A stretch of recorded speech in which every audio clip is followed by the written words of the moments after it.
and welcome to the Friday Cuppa. Unfortunately, we're a week later than planned, but we are here and I'm so excited for this episode. So each episode on the Friday Cuppa, we sit down together with a nice cuppa because who doesn't like a bit of tea? We share insightful conversations over a cuppa every other Friday with entrepreneurs, change makers and community leaders exploring their passions, journeys and the lessons they've learned along the way.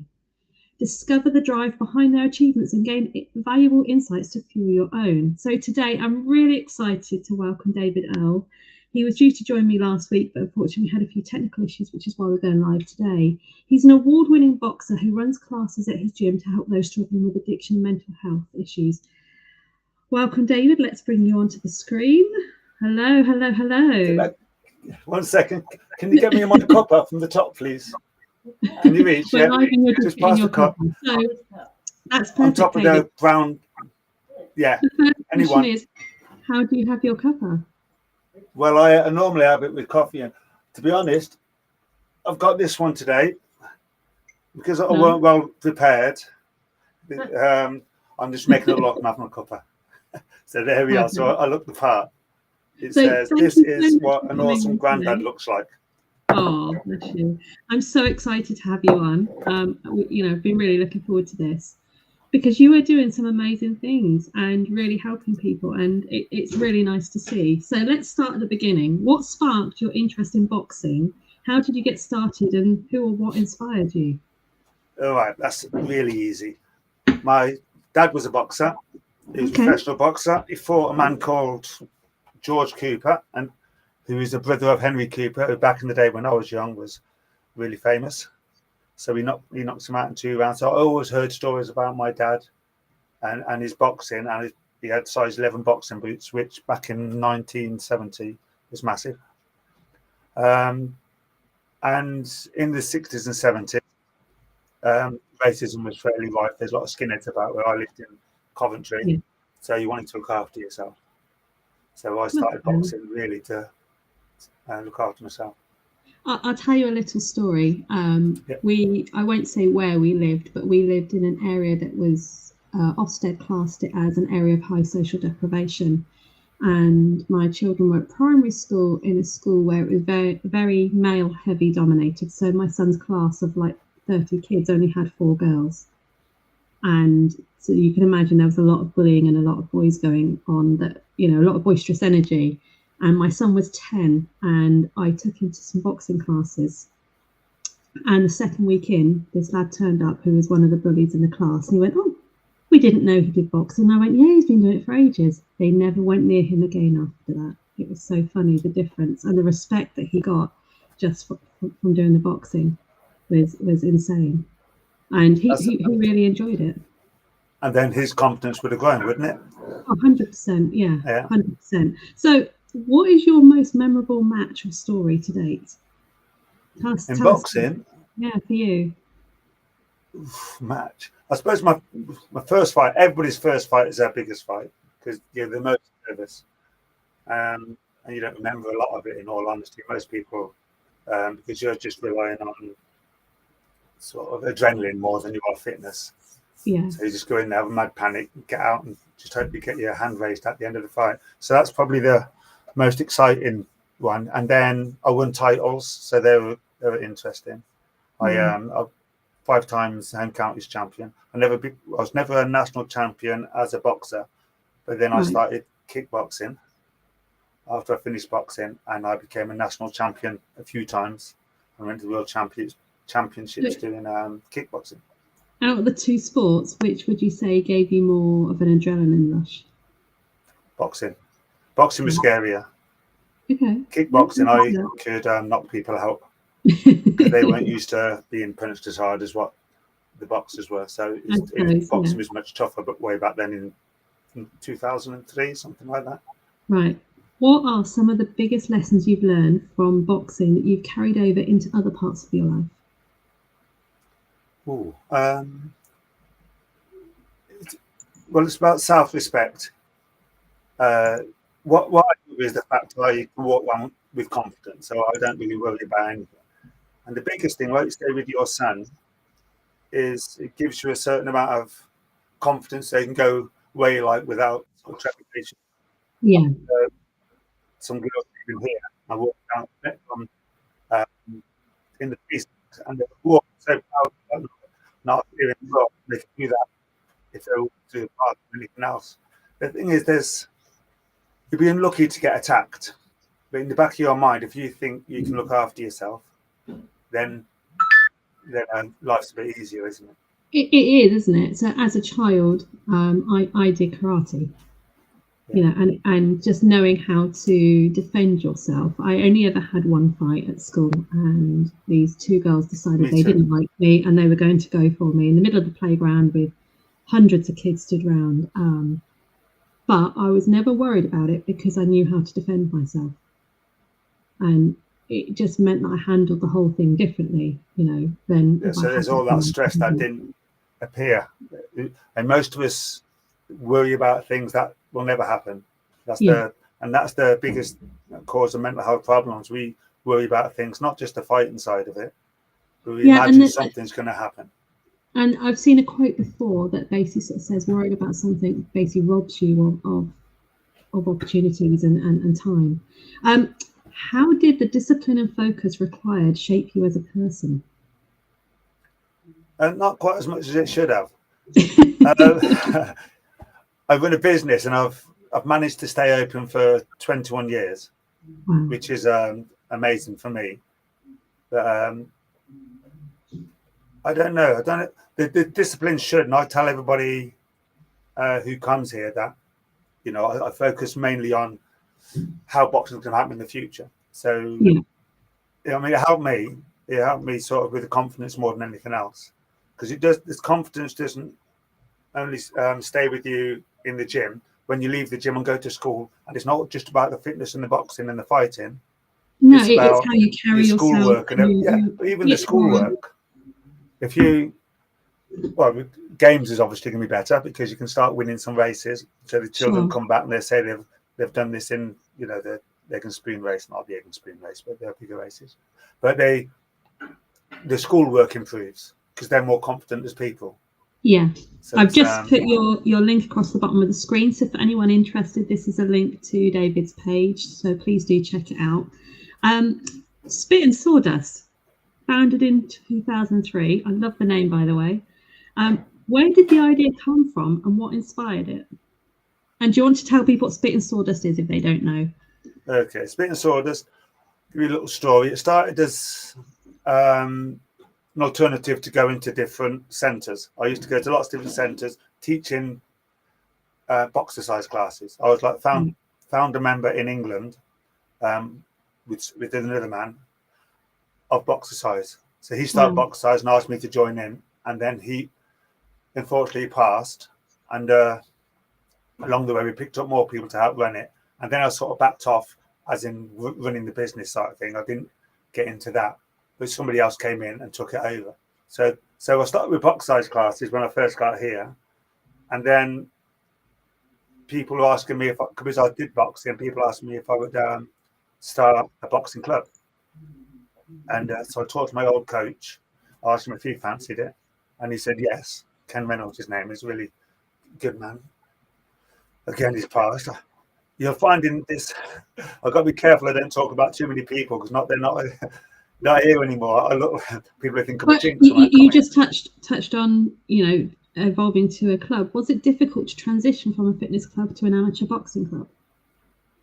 No, it was really easy. The difficult part was the business side of it, but I had Ken taking care of that for me. So he looked after sort of matchmaking and all that, and making sure everybody was ready. I was a assistant coach already, but I had to retake my badges, and I was his assistant to start with. So that's how the boxing club started. It started with fitness, then to boxing, and then somebody came along and asked me if I'd help people who've got drink and drug problems. So you're leading to my next question, which is what led you to start the fitness class for people with addiction in 2014?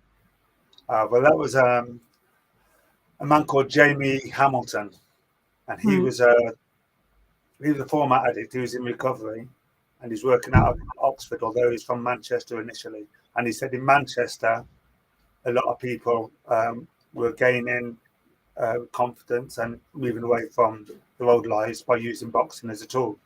So he asked me if I'd be willing to do it here. And my parents, my mum was an alcoholic, my dad probably smoked a little bit too much. So they both died a little bit younger than I would have wanted to. I was only 20 when my mum died. And she was in her 40s. She was 43, and my dad died when he was 63, and it's down to his lifestyle. So I always thought it'd be nice to help people who are struggling with their health. So that just worked. So initially it was just people with drink and drug problems, and then when I stopped, and I was working with Turning Point, so I was a mentor, a peer mentor at Turning Point. So from becoming a peer mentor, I started this class, and I've been doing it now for 10 years. But now it includes anybody with mental health problems as well. Which is a fantastic thing to do. And how has this positively impacted the community? Well, I'd like to think it's a lot. I get a lot of feedback when I walk around the town. I'm just putting my phone on silent. Popular man. You know I'm good with technology. That's why we're here a week later. But no, thank you for coming on. Okay, so what was the last question? The question was, how has this positively impacted the community? Well, lots of people tell me it has. And I've got, where is it? Oh no, is that the museum? I've got an Olympic torch. That was, so people voted me to get the Olympic torch, so I managed to carry that. And then a lady called Anne, the Princess Anne, she gave me a medal, an MBE. And again, of course, it's community voted in that for me. And I've been all sorts of little awards. That must be very rewarding, because it then that shows you that you're making a difference and have an impact. And so people value that. Yeah, it was massive. It was I went to Windsor Castle and she presented it there. She's wicked. She knew everything about me. Not everything, but you know what I'm saying. It's she knew all about the tribus classes. She knew all about the someone who's very switched on, doesn't she? Yeah, and down to earth. Yeah, she's very easy to talk to. I could have carried on talking to her all day. She was really cool. Yeah, she was. And I think she could as well. I think we hit it off. But that was cool. So there's lots of little things that sort of tell me that I'm appreciated. You know, if I'm feeling down, I've said it before. If I feel a bit down, all I'll do is walk into town, and I know somebody's going to come up and have a chat with me and make me feel better about myself. So, you know, it's nice. It's nice making an impact. It's more important than money, but money's obviously very important. Yeah, I struggle a little bit with keeping this open because of the money. So you need that so you can carry on. It's not about that. You do, and it's very rewarding when you see the impact you have on others and how you help them turn their lives around, and just seeing how they're thriving and surviving rather than struggling. You know. Some people tell me they're only alive because of me. That's not the only award, though, is it? Sorry? Wow. I said that's not your only award, though, is it? No. It's, do you want to tell us about your visit to Downing Street? Downing Street? Oh, what was that for? That was for a different award. I'm trying to look at it. Something like award, I can't remember. But it's that it coincided with the Black Lives Matter week, which I thought was a bit of nonsense, to be honest. I think it caused more trouble than it solved. But so there was lots of people there, but I was just there to talk about the work I'd done helping people with mental health problems. But it was lovely. I never thought I'd ever get into a place like Downing Street. So I asked a friend of mine to take a photo of me just outside the door. So prosperity, if you want to call it, or Facebook. So it's quite a good thing to have on there. But that was wicked. And I went to the Houses of Parliament on another time, and that was wicked. So I've been really lucky. It's funny when you do a volunteer role, you do it because you want to give back and help people. So I was involved with rugby for 5 years, and through doing that, I got to go to the Tower of London during the Rugby World Cup and meet the New Zealand All Blacks, and that's one of those amazing things that I would never have been able to do or would have ever dreamt of doing had it not been for the volunteer role that I was doing, helping people in the community and helping, for me, it was obviously children. So have you had any other experiences similar to that, off the back of this? Obviously, it's not the reason why people do that. I'm just curious as to... I've had loads, to be honest. I've been on TV because I was on TV 2 weeks ago, 2 or 3 weeks ago. And that was I got an email asking if I'd be interested in... No, not asking. I had an email asking if anybody at the gym had benefited from their mental health through boxing. And I said, yeah, we've got loads, most of them. So they said, can we come down and Meridian, ITV News? Yeah. Can we come down and talk to you, the parent and the child? Wow. So we got our 2 minutes of fame on TV, which was really good. So, there's been loads, to be honest. I'm guessing that the gloves hung up behind you means you've hung up your gloves for good, or do you still... yeah, a long time ago. I'm 61. Wow. I would not say you look 61, so well done. Yeah, I hung up my gloves probably 30 years ago. I think that was in my last fight. I won no, I didn't win. I was the World Championships in kickboxing. It's full contact kickboxing. It was my last fight. That was hard. That was enough now. I was in my 30s, so I thought that would do it. I think I was 31. So yeah, about 30 years ago. Did you ever envisage that you would go on this journey and it would take you to where you are when you started out? No, total opposite. We all have dreams when we're children. And if you'd have said I'd have been where I was when I was 15, I would tell you you're joking. There's a few things I wanted when I was young. I wanted to be a lorry driver because my dad was a lorry driver. I wanted to be a world champion boxer. Everybody who boxes wants to be a world champion boxer. Of course. Why would you start? So everybody wanted that, and that didn't work out. I got to a certain stage where I thought, if I carry on and become professional, because I was offered professional contracts. If I carried on, then because I'm not a national champion, I'll end up being an opponent rather than somebody's on the way up sort of thing. So you'd end up, and I looked at people who were opponents, and a lot of them were not speaking very clearly. So I wouldn't be able to do this. So I didn't want to end up punch drunk. So that's why I had 72, I think, something like that, amateur boxing competitions. So I know certainly at the time when I was involved with rugby, there was a lot of stuff around concussion and brain injuries. And is there a lot of that now with the boxing? Because obviously you're taking poundings to the head, potentially. It definitely happened. It probably has happened to me, but it's some people just take it too far. The obvious person would be Muhammad Ali. Yeah. Because he had too many hard fights at the end of his career. It's something that's very hard to put down.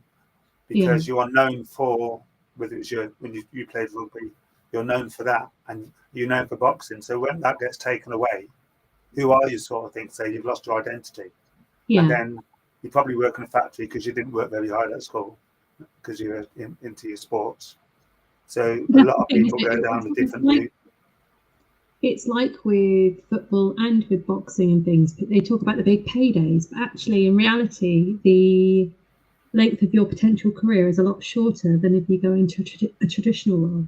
So, someone working in a factory or an office might be doing that till they're in their 60s or 70s, whereas someone doing a professional sport like football, rugby, boxing, there's a shelf life to it, ultimately. So once you get past 30, really, you're at the end of your career, and then you got to carry on. And it's not even the money, because some people will get to that level. Like, we think of somebody who's gone off the rails. Even pop stars are the same. You get a certain level, and you're not famous no more, or not popular no more, and you lose that. Like I said before, your identity, and you're like, well, who am I? And all of a sudden, you're nobody, and you think, well, where can I go? And you think, I'll go to a factory and get a job. And that was me to a certain extent, but then I never put it down. I went from boxing to kickboxing. When I finished kickboxing, I started teaching boxercise, and when I started teaching boxercise, then started teaching boxing, and now I've got a stable of boxers, so I've never moved away from it. So I didn't clash like some people do. Yeah. What advice would you give young people today? About what? About life? Young people that might be struggling with their mental health or might be going into boxing, for example. Well, with my kids and with most kids here, I'll say follow your dreams.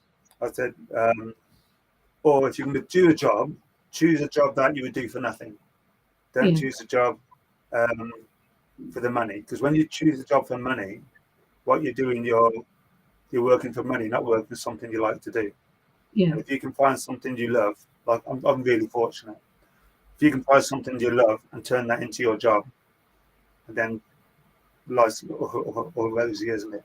I think there was something we talked about last week when we weren't able to get on and we were having the technical issues, and that was around, obviously you've got this class for people who have addiction and mental health issues, and those things are quite closely linked with the neurodiversity aspect. And I don't know if most people realise that if you are neurodivergent, you are 6 times more likely to have an addiction, just because of your personality type and the way your brain's wired.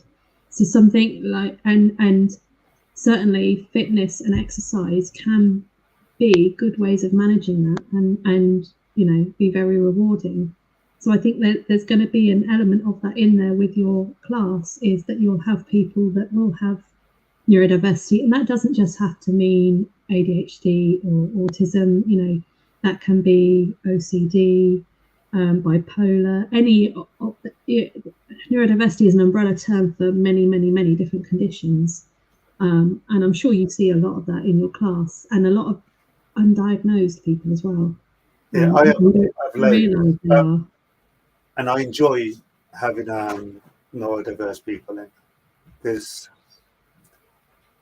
I think some are babied a little bit, so they don't get to achieve what they could achieve. One lad here, go on. As I said, there's also a stigma around it, because when you do get a formal diagnosis, it's labelled as a disability, which for some it is, but not for everybody. I think because it's a spectrum and there's different levels. So you might only have very mild symptoms and it doesn't majorly affect you, or you might have very severe and it really does. But just that word disability, it to me that feels like a disadvantage. So yes, it's important different. to label and understand. You're different. Rather than a disability, you're different. Yeah. We spoke about it last time. I remember thinking, after speaking to it, I had more of an understanding of it.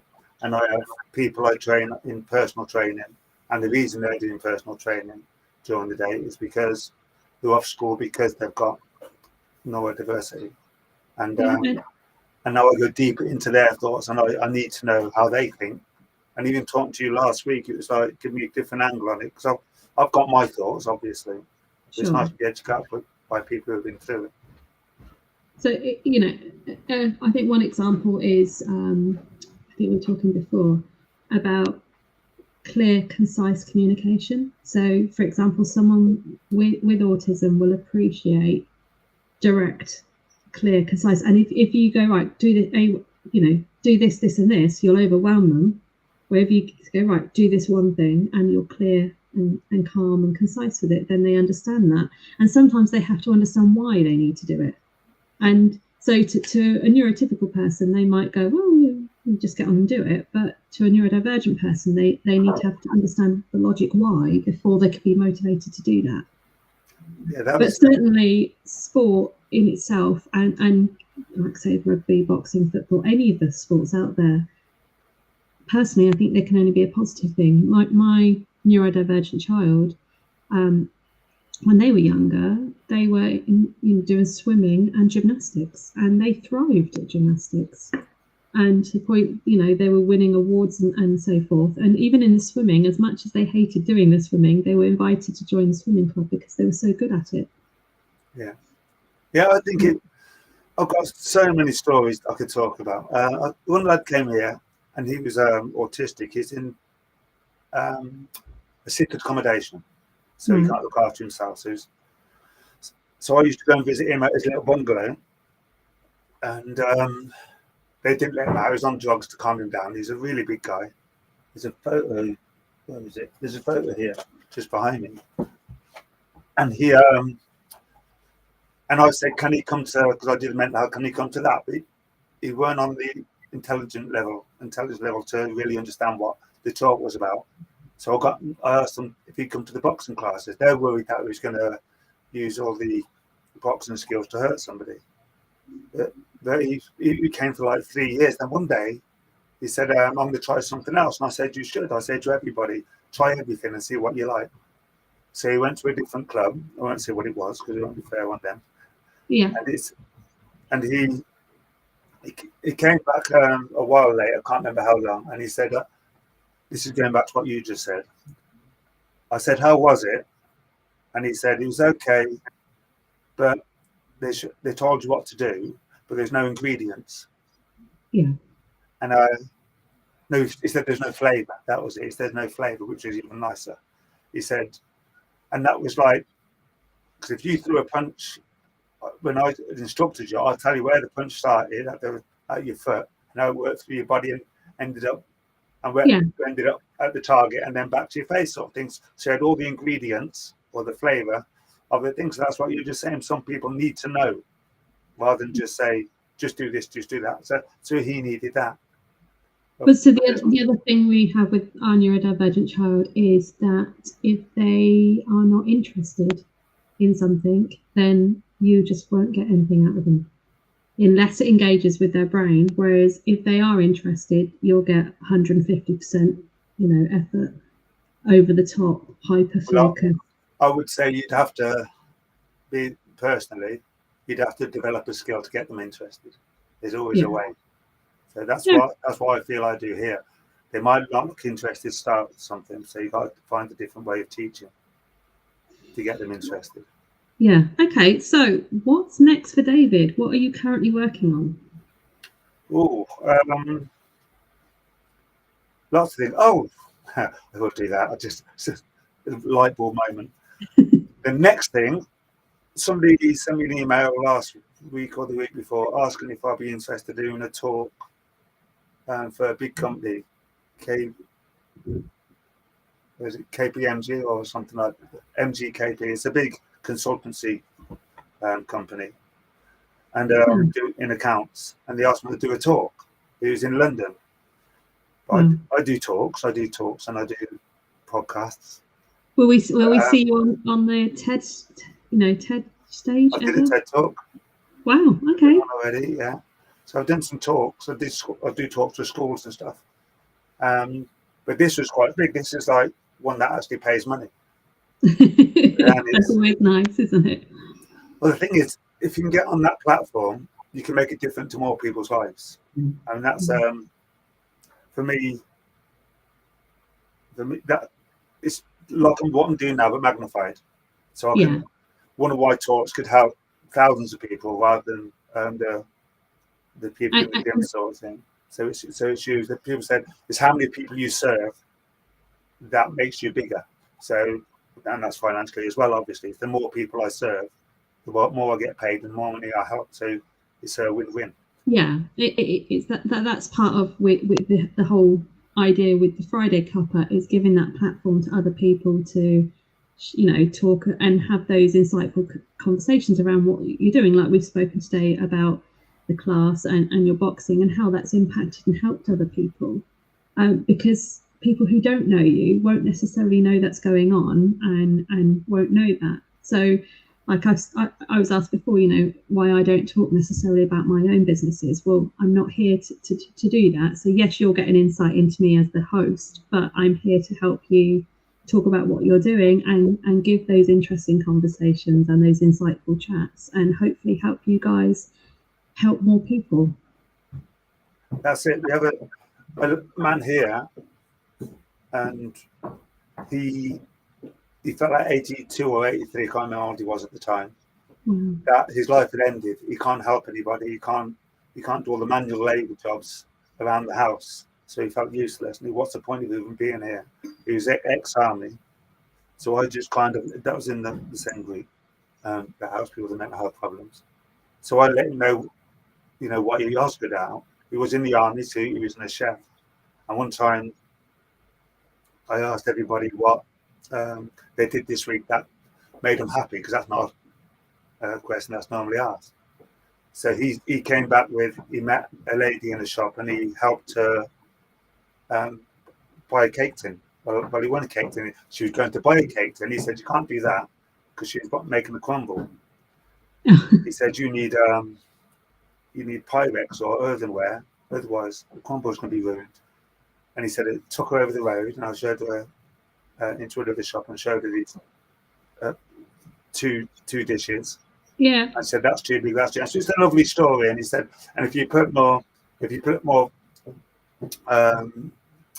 what did he say? Use less sugar, but use more fruit, then it'll fuse the flavour of the crumble. It's just a really lovely story.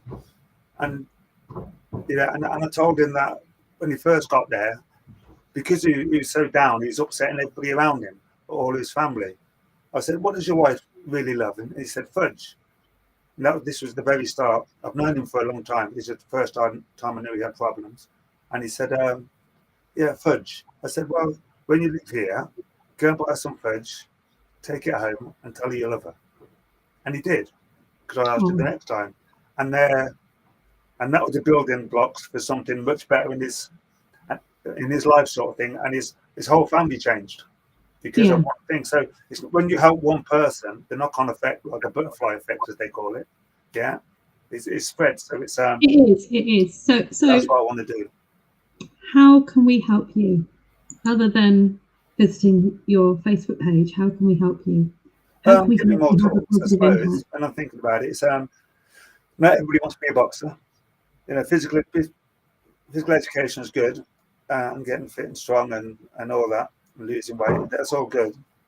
But not everybody wants to do that. Ooh. So it's So yeah, here's a from a young photo age as well. of you inside. So you get people from a young age start and get their confidence, but it's not always boxing. It could be belly dancing, it could be fishing, it could be anything. As long as you've got an interest, you know, then life improves. It does. I just wanted to share this picture of you. I came across that on your Facebook page, and I thought that kind of summed up, by surprise, you know, things quite nicely. He's all grown up now, trying to see who it was. Yeah. I think one thing that came across when I was looking at your profile was this sense of community, this sense of family, and that's certainly from my experience with rugby, you know, and you see it in football and other sports as well, is sometimes that's all that people need, is that sense of community and that sense of family. Yeah, we try and mesh everybody. Inclusion. We have two ladies who've been coming here for a few years now, and they're girlfriends. So that's one thing that's different. They're lesbian, and they're Down syndrome. Wow. So it's you know, they don't do great. They're you know, but they're because they're whatever you call it, their disabilities. But they're happy and they come here every week for a long time. And there's other people with, you know, there are people who are sort of just training somebody who's 68 and is really fit. And there's people here from all backgrounds. You could have somebody who owns a business. I know a few people here that own businesses. I know some people here are in recovery from heroin. So we cover everybody. And we've got loads of flags, you can't see them now, all over the gym, just to show that everybody's welcome no matter where you're from. So that's what I say, it's an inclusive gym. Inclusive, that's really nice. Thank you for coming on today. That's all right, it's a pleasure. Good to finally do it. Whilst I tie up, stay there. But yeah, thank you for coming on, and thank you for watching along today. We've been blessed to have David here talking about the great work that he does with the boxing and helping others. We've obviously gone live today instead of last week, and then next week I am chatting to the lovely Lisa, Jane and Jen from the Courting Club. So that is going to be great fun, and thank you for watching along. Take care.